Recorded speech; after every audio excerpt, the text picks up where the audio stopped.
বাবা যে মুসলমান ভাইরাও, এবার একটা আপনাদেরকে ঘটনা শোনায় রে বাবা, একটু মন দিয়ে শুনবেন। একটা বাড়িতে বাবা একজন মহিলা, যাকে বলা হয় বেপর্দাওয়ালি, যাকে বলা হয় বেপর্দাওয়ালি, কোনদিন বাবা পর্দা করতো না, মাথার চুলগুলোকে পুরুষকে দেখিয়ে বেড়াতো, শরীরের অঙ্গ প্রত্যঙ্গ পুরুষদেরকে দেখিয়ে বেড়াতো, রাস্তায় রাস্তায় বাবাজি টহাল দিয়ে বেড়াতো, মুখে আপনার ঠোঁটে লিপস্টিক লাগাতো, হাত পায়ে বাবাজি কুমকুমি ব্যবহার করত। একদিন দুদিন তিন দিন হতে হতে হতে হতে বাবাজি ওই মহিলাটার কপালে জুটেছে একজন নেক স্বামী। জোরে বলুন। আর যারা দেখবেন বেপর্দাওয়ালি হয় তাদের কপালে আপনার নেক বান্দি তার স্বামী জুটে, ঠিকই না বাবাজি মুসলমান? অনেকে আপনার মেয়েরা বাবাজি রয়েছে বেরাদুল ইসলাম, তারা নামাজিকে পছন্দ করে না, এরকম ধরনের মেয়ে আছে না নাই? আছে না নাই বাবাজি? এই মেয়েটার বাবা আব্বাজি মুসলমান ভাইরা নিজের বিটিকে বলে, বিটি তোমার মাথার চুল কোনো পুরুষকে দেখায় নাও, তোমার শরীরের অঙ্গ প্রত্যঙ্গ কোনো পুরুষকে দেখায় নাও, তুমি টাইট টাইট জামা পরে রাস্তাতে বেড়ায় নাও। বাবাজি বাপের হলো এটা শিক্ষাও। আজকালকার আমাদের ঘরের বাপেরা বিটিদেরকে শিক্ষা দেয় না। বিটি যদি বাবা জিন্সের প্যান্ট পরে, বিটি যদি আপনার টাইট গেঞ্জি পরে, বাপে মানা করে না, বাপে মানা করে না। বাপ বলে যে হাও একটা ছেলে যদি আমার মেয়ে পটাতে পারে তাহলে একে 2 লাখ টাকা 3 লাখ টাকা বেঁচে যাবে।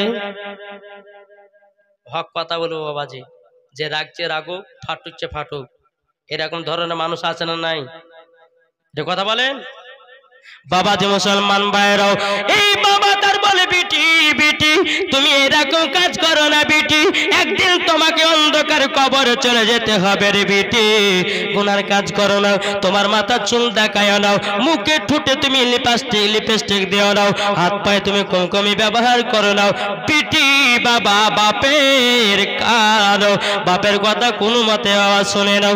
এরকম ভাবে একদিন দুদিন তিন দিন হয়ে যায় বাবা, বিটি আপনার ভাবলো কি, বিটির বাপ মনে মনে চিন্তা করে, আল্লাহ গো আমার বিটির বিবাহ দিয়ে দিতে হবে।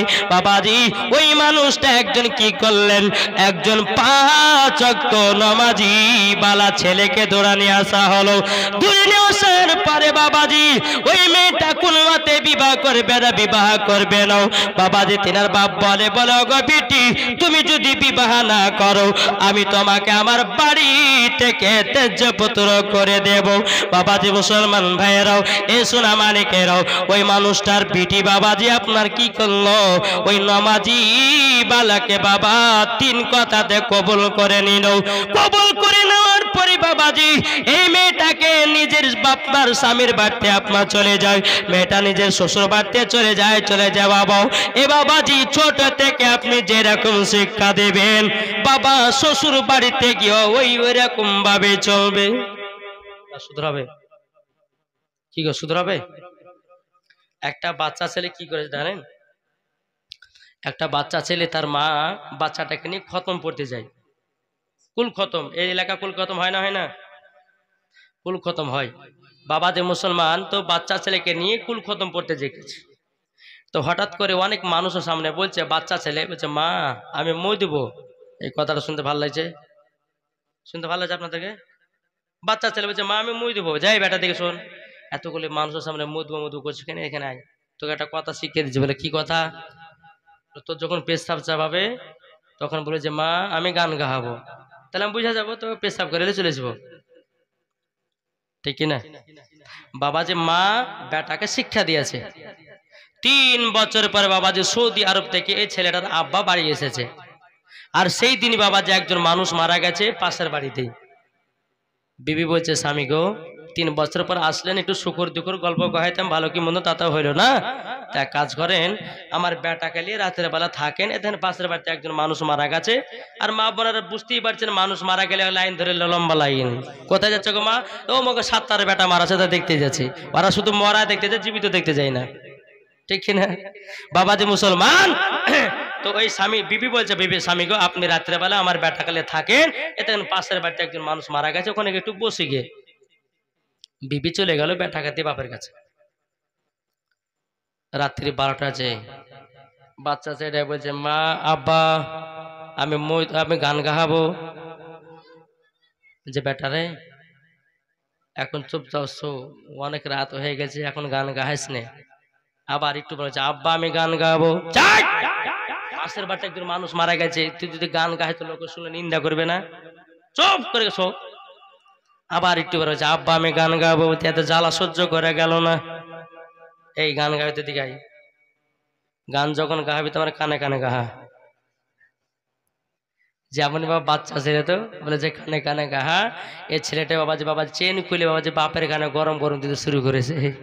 বলছে আব্বা, বলে বেটা কি ব্যাপার তোর গরম গরম গান কেন? বলে আব্বা এটাই হলো আমার গরম গরম গান। বলে তাই নাকি? বলে হ্যাঁ। বাবা সকালবেলা বিবি, যাই তোর বেটাকে কি শেখাচ্ছি বল। বলে কেন গো কি হয়েছে? বলে গান শোনাতে আমার কানে পেশাব করে দিয়েছে। তাহলে এটা কার দোষ? মার দোষ না? মা শিখেছে গান, তো 3 বছর পর বাপ এসে একই অভ্যেস থেকে গেছে। বাপ এসে গান শোনাবে, বাপ দিয়েছে একবার কানে ঝেড়ে। হ্যাঁ, তো বাবাজি মুসলমান তার চিন্তা করে দেখুন, বাপ মায়ের দোষে বাবাজি ছেলে কিছু নষ্ট হয় না, হয় না? তো বাবাজি মুসলমান ঘটনাটা শুনে চলুন। এদিকে বেরাদার ইসলাম মুআজ্জাজ সামানি কেরাম, ওই নমাজের সঙ্গে বাবা বেপর্দা বাড়ির বিবাহ হয়ে গেল। বিবাহ হয়ে যাওয়ার পরে বাবাজি স্বামী বলতেছে, বিবি গো তুমি বাড়িতে বাপের বাড়িতে যা করেছো আমি সব মেনে নিলাম, কিন্তু তুমি আমাকে বিয়ে করেছো, আমার বাড়িতে এসেছো, তোমাকে আমার কথা মতো চলতে হবে। আর যদি কথা মতো না চলো তাইলে তোমার প্রতি ডিস্টার্ব হবে। বাবাজি মেয়েটা বলছে, বলে স্বামী গো আপনার কথা আমি মানতে পারবো না, আমি নামাজ পড়তে পারবো না, পর্দা করতে পারবো না। স্বামীতে বলছে, বিবি তোমাকে পর্দা করতে হবে, 5 ওয়াক্ত নামাজে পড়তে হবে। যদি তুমি না করে দাও আমি তোমাকে আবারও ডিভোর্স দিয়ে দেব, আমি তোমাকে তালাক দিয়ে দেব। এ বাবাজি মুসলমান ভাইরাও, ওগো সোনামানিকেরাও, তখন বাবাজি মেয়েটা মনে মনে চিন্তা করলো, মেয়েদের বিবাহ হয় একবার, দ্বিতীয়বার নয়, একবার হয় বিবাহ আর দ্বিতীয়বার হয় বাবার নিকাহ নাকি? বাবাজি মুসলমান ভাইরাও, মেয়েটা বাবাজি কোন মতে স্বামীর কথা শোনে না। বাবাজি মুসলমান ভাইরাও, এইরকম ভাবে আপনার দিন যায় রাত আসে আস্তে আস্তে বাবা ওই মেয়েটা দুনিয়া ছেড়ে অন্ধকার কবরে বাবা চলে গেল। বেপর্দা হয়ে বাবা আপনার কবরে চলে গেল। বাবাজি কিতাবের মধ্যে পাওয়া যায়, 1 নয় 2 নয় বাবাজি 2-2.5 বছর পরে বাবাজি মুসলমান ভাইরাও, একজন ব্যক্তি বাবা আপনার ফজরের নামাজ পড়ার পরে আপনার কবরস্থানে বাবা জিয়ারত করতে গেছেন। জিয়ারত করতে যাওয়ার পরে একটা কবর থেকে বাবা কান্নার আওয়াজ আসতেছে, গুনগুন গুনগুন গুনগুন করে কান্নার আওয়াজ আসতেছে। ওই ব্যক্তিটা কান্না গায়ে শুনল কবরে। মেয়েটা বলতেছে, বলো গো ভাইরা আমাকে তাড়াতাড়ি করে কবর থেকে বের করো। ওই মানুষটাকে যে কবরে কোনো মেয়ে যদি কান্নার আওয়াজ পায়, কবর থাকবে? দৌড় মেরেছে বাবা। দৌড় মারার পরে বারে আপনার গ্রামের সমস্ত আপনার ছেলে পিলেদেরকে জানালো, বাবা যে বয়স্ক মানুষদেরকে জানালো, বলো ভাই গো আমি আজকে ফজরে কবরস্থান জিয়ারত করতে গেছিলাম, কবরে এমন একটা ঘটনা দেখলাম, একটা মেয়ে জানো কবর থেকে জানো আপনার চিৎকার মারতেছে আর আমাকে বের করে বলতেছে। সমস্ত গ্রামের মানুষদেরকে বাবা কবরস্থানে নিয়ে যাওয়া হলো। বাবা সবাই কান্না গায়ে শুনতেছে। বাবা মেয়েটা বলে, ভাই আমাকে কবর থেকে বের করো, কবর থেকে বের করো। সমস্ত আপনার গ্রামের মানুষেরা শুনলো, সমস্ত গ্রামের মানুষেরা মোড়ল মতাদেরকে জানানো হলো। বলে কি করা যায়? বলো চলো মসজিদের ইমামের কাছে যাই। বাবা মসজিদের ইমামের কাছে যাওয়া হলো, কি করা যায়? ইমাম সাহেব বলে এক কাজ করেন, মেয়েটা যখন কবর থেকে বার হবে তাকে কবর থেকে বের করো। জোরে বলুন সুবহানাল্লাহ। কোন মেয়েটা? বাবা ওই মেয়েটা যে বেপর্দা वाली ছিল, স্বামীর কথা মানতো না, বাপের কথা মানতো না। বাবা যে মুসলমান ভাইয়েরাও, ওই মেয়েটার কবরে বাবা বাবা আপনার সবাই এসে খুঁড়তে লেগেছে বাবা, আপনার খুঁড়তে খুঁড়তে একটু ফাঁকা হয়েছে। মেয়েটা কবর থেকে বলে ভাই ভাই ওগো ভাই সম্পূর্ণ কবরটা ফাঁকা করো না। যারা কবর খুঁড়ছিল তারা বলছে বল তুমি তো কবর থেকে বাইর হওয়ার জন্য তো খুঁড়তে বলেছো। বলে ভাই আমি বলেছি ঠিক, কিন্তু ভাই আমি একটা অসুবিধার কারণে আছি। কি অসুবিধার কারণে? আমি কবরে উলঙ্গ অবস্থাতে আছি রে ভাই। আমি দুনিয়াতে অনেক পাপের কাজ করেছি, দুনিয়াতে অনেক পাপের কাজ করেছি রে বোর ভাইরাও। ও এক কাজ করো না, পাশের বাড়ি থেকে আমাকে একটা শাড়ি কাপড় এনে দাও। বাবা শাড়ি কাপড় এনে দেওয়া হলো, কবরে আপনার ফেলে দিল। আপনার মেয়েটা কবর থেকে আপনার শাড়ি আপনার পরে নিয়ে বাবা এ ভাই রাবে তোমরা কবরটা সম্পূর্ণ ফাঁকা করে দাও। বাবা ফাঁকা যখন করে দেওয়া, ফাঁকা যখন বাবা করে দেওয়া, ওই মেয়েটা কবর থেকে বাবাজি উঠে গেল। উঠে যাওয়ার পরে বাবাজি মেয়েটা নিজের বাড়ির দিকে দৌড় মারতে শুরু করেছে। জোরে বলুন। কবর থেকে উঠে বাড়ির দিকে রওনা। বাড়ির দিকে যখনই আপনার পৌঁছে গেল রে বাবা, বাড়ির দিকে যেমন পৌঁছে যাওয়া বেরাদুল ইসলাম মুআজ্জাজ সামানি কিরাম, মেয়েটা বাবাজি দরওয়াজাকে লাগাইয়া দিয়েছে। দরওয়াজাকে যেমনই লাগাইয়া দেওয়া বাবা সমস্ত গ্রামের মানুষরা হাজির হয়ে গেল। এটা স্বাভাবিক ব্যাপার, হাজির তো হবেই। আপনাদের এই গুরুস্থানে যদি কোনো মেয়ে কান্না করে আর জীবিত যদি বাড়ি আসে, তবে ভগবান গলা বলেন যতদূর আপনার ছড়াবে আর দেখতে আসবেন, আসবে না? বাবা সব ছড়িয়ে গেল। বাবা অনেকে মানুষ মেয়েটাকে দেখার জন্য অপেক্ষায় দাঁড়িয়ে রয়েছে, কিন্তু মেয়েটা বাবা দরওয়াজা লাগাইয়া দিয়েছে। যারা কবর খুঁড়ে তাকে যাকে বের করলো বাবা, এরা চিন্তা ভাবনা পড়ে গেল মেয়েটা কিসের জন্য কবর থেকে বেরোলো। আমরা তো সেটা বুঝতে পারলাম না, বুঝতে পারলাম না। বাবা গ্রামের মানুষ বলে এক কাজ করো, দরওয়াজাটাকে ভেঙে দাও আর মেয়েটার কাছে জেনে নাও কিসের জন্য কবর থেকে বের হয়ে আসলো। এ বাবাজি মুসলমান ভাইরাও ওগো আমার সোনা মানিকেরাও, কবর আপনার কিনা দরওয়াজাতে যখন ভেঙে দিয়েছে, দরওয়াজা যখন আপনার ভেঙে দেওয়ারে বাবা, দরওয়াজা যেমনই ভেঙে দেওয়াও দুটি মেয়েকে বলে বোনেরা যাও ভিতরে যাও, মেয়েটা কিসের জন্য কবর থেকে বেরিয়ে এসেছে। বাবা দুটি মেয়ে আপনার পেছন থেকে ঢুকলো বাবা। ঢোকার পরে বেরাদুল ইসলাম মেয়েটা এরকম চেয়ারের উপর আপনার বসে রয়েছে, মাথাতে আপনার হাত দিয়ে ঘোরাতে যাবে কি বাবা, মাথার কাপড়টা নিচে নেমে গেছে। মাথার কাপড়টা যখন নিচে নেমে যাও বাবা, মাথাতে একটাও বাবা চুল নাই, শুধু বাবা মগজ দেখা যায়। এ মা খালা আপনাদেরকে বলতে চাই, মা রাতের বেলায় বেপর্দা হয়ে চলেন না গো মা। আপনার শরীরের অঙ্গ প্রত্যঙ্গ কোন ঝোলটুকু দেখায়েন না, কোন মনটুকু দেখায়েন না, কোন সাত্তারকে দেখায়েন না, কোন আব্দুর রহমানকে দেখায়েন না। আল্লাহ পাক আল্লাহ তাআলা বলেন হুন্না লিবাসুল লাকুম আনতুম লিবাসুল লাহুন্না। স্ত্রী হলো স্বামীর পোশাক আর স্বামী হলো স্ত্রীর পোশাক। জোরে বলুন সুবহানাল্লাহ। এ বাবাজি মুসলমান ভাইরাও যেমনই মাথার কাপড়টা নেমে গেছে বাবা, মাথাতে একটাও চুল নাই, শুধু বাবা মগজ দেখা যায়। ওই দুটি মেয়ে বলছে বোন গো তোমার মাথার চুল গলে গেল কোথায়? মেয়েটাকে দেখে দে বলছে বোন গো বোন, আমি দুনিয়াতে যখন বেঁচে ছিলাম আমার আব্বার কথা মানি নাই, আমার স্বামীর কথা মানি নাই, আমার মাথার চুল গলে কে পর পুরুষকে দেখে আছি, আমার শরীরের অঙ্গ প্রত্যঙ্গ পর পুরুষকে দেখিয়েছি বলে আমার আল্লাহর ফারিস্তারা মাথার চুলগুলোকে টেনে টেনে টেনে জাহান্নামের আগুনে পোড়ায়া দিয়েছে। জোরে বলুন সুবহানাল্লাহ। কথা বলতে বলতে বাবাজি মুখ থেকে আপনার পর্দাটা মেয়েটার সরে গেছে বাবা। যেমনই মুখের পর্দাটা সরে যাও বাবা, দুই ঠোঁট বাবা দেখা যায় না, দুই ঠোঁট দেখা যায় না। এ সোনা মানিকের ওগো আমার আব্বাজি মুসলমান ভাইরা দুই ঠোঁট দেখা যায় না রে বাবা।